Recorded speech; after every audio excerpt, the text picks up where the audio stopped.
The arrival of the best. The HFY empire spanned 3,000 star systems. They had subjugated warlords, crushed planetary rebellions, and erased civilizations that dared whisper the word resistance.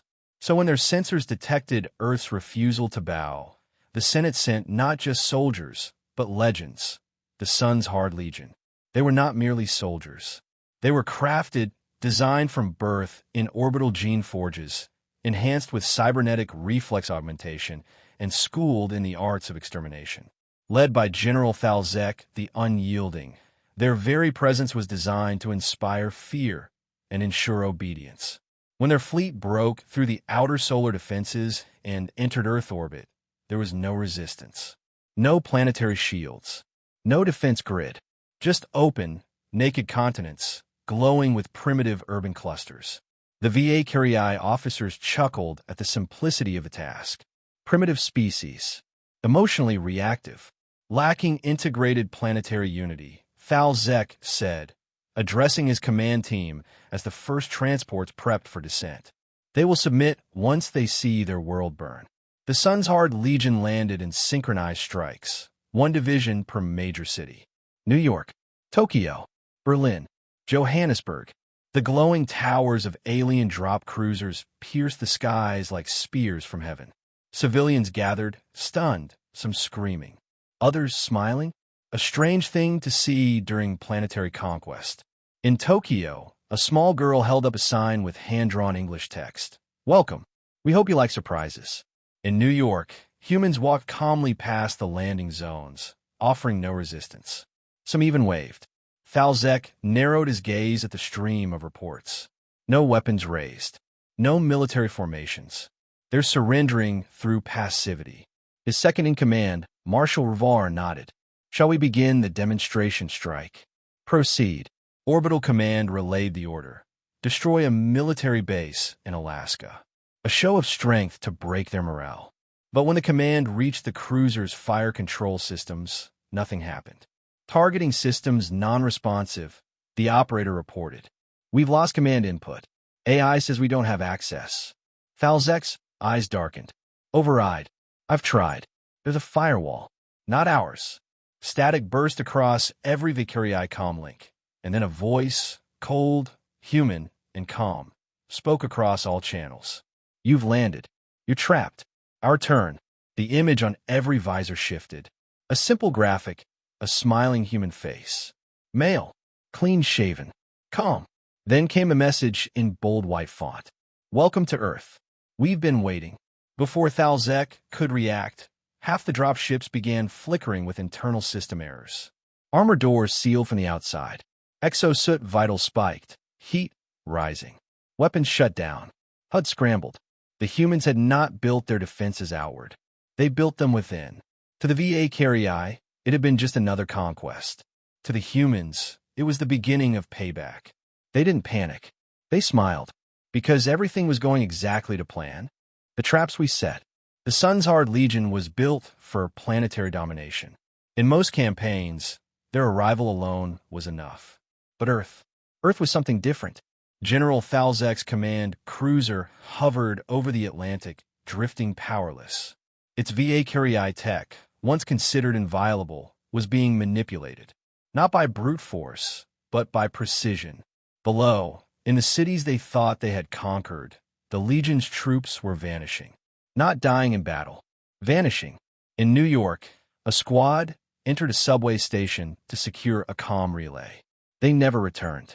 Drones sent after them showed flickers of movement. Then nothing but darkness and scrambled static. No bodies. No resistance. Just empty armor left neatly stacked like trophies. In Berlin, exo-armor began locking up mid-patrol.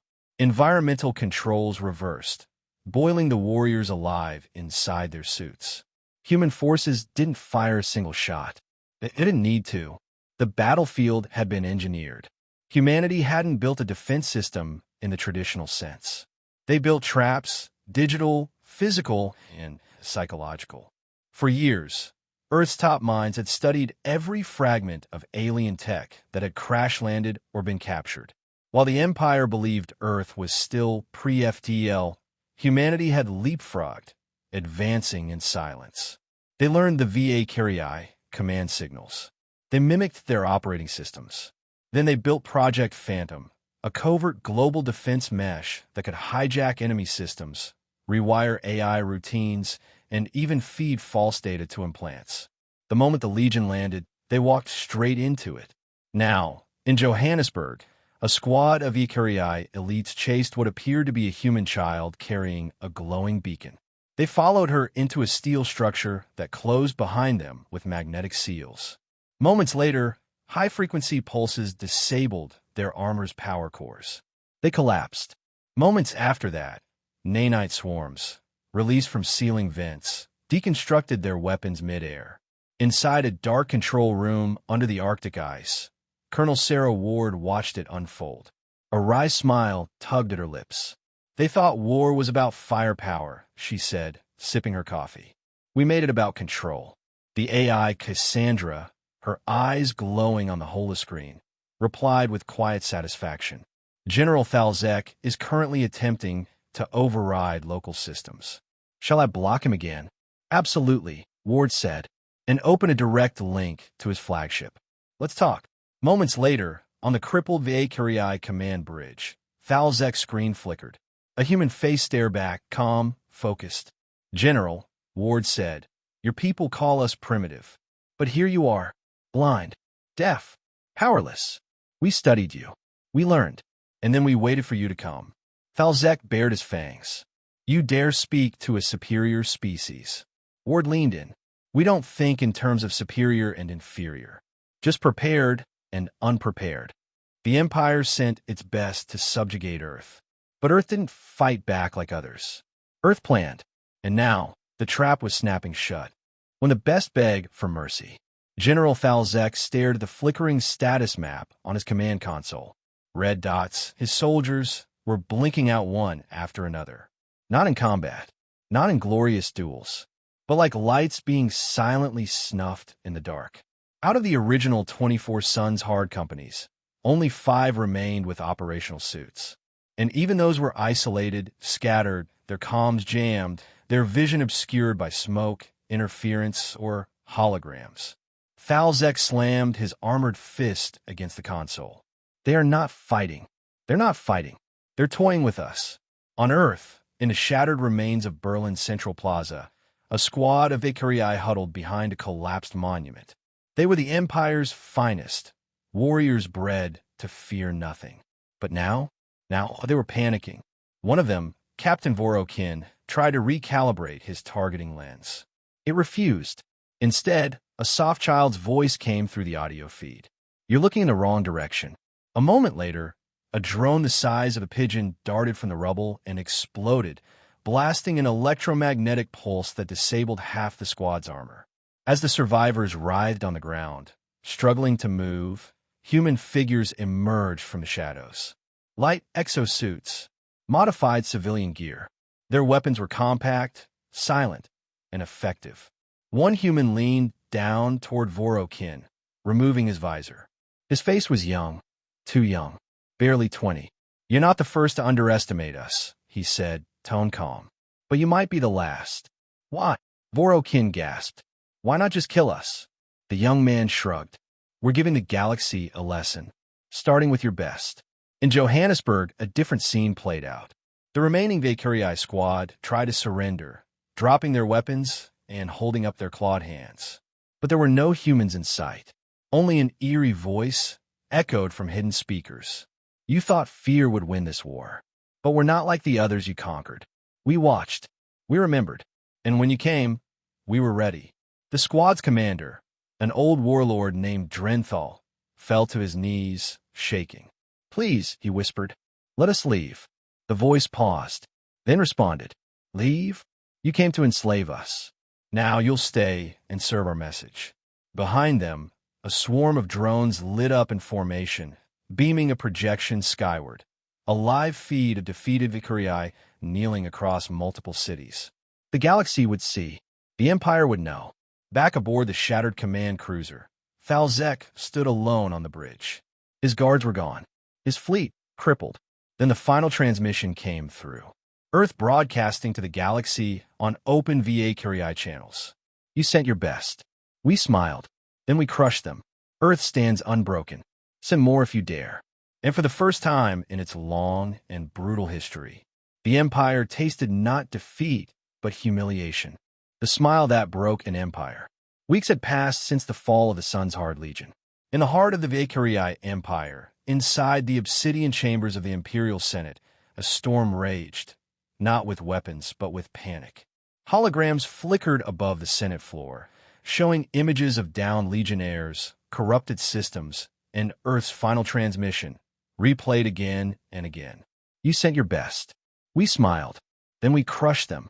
Whispers of Earth now traveled faster than light, across the Empire, across neutral territories, even into enemy space. The invincible Sun's Hard Legion hadn't been defeated in glorious combat. They had been dismantled, outthought, outmaneuvered, outclassed.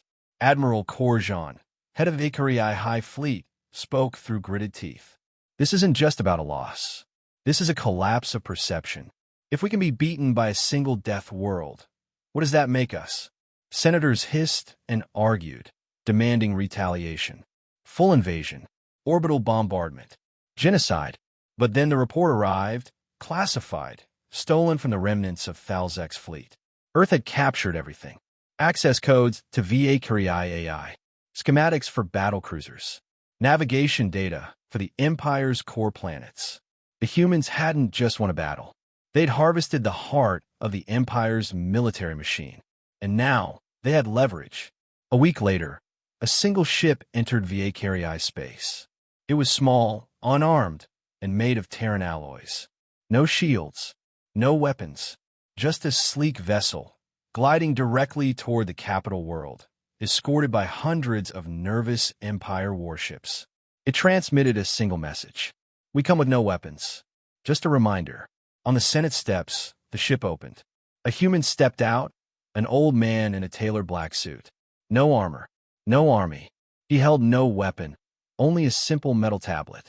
I bring a message from Earth, he said calmly, before handing the tablet to the nearest guard. The message was short, 12 words. War is not our wish, but survival is not optional. Remember that. Then he left. The Empire didn't fire. They didn't arrest him. They just watched. And the galaxy watched too. Back on Earth, beneath the Arctic ice, Colonel Sarah Ward leaned against the console in Command Center 0. Cassandra, she said, status? The AI's voice purred. 12 VA Curie fleets preparing observation missions. No confirmed invasion orders yet. Let them come, Ward said with a smile. We'll smile again. She looked around the control room, lined with maps, signals, and reverse-engineered alien tech. Humanity had once been prey. Now they were the unknown, the unpredictable, the terrifying, and they liked it that way. The Empire didn't fear humanity's weapons. They feared the smile that came before everything fell apart. Because the moment humans smiled, they knew the war was already lost.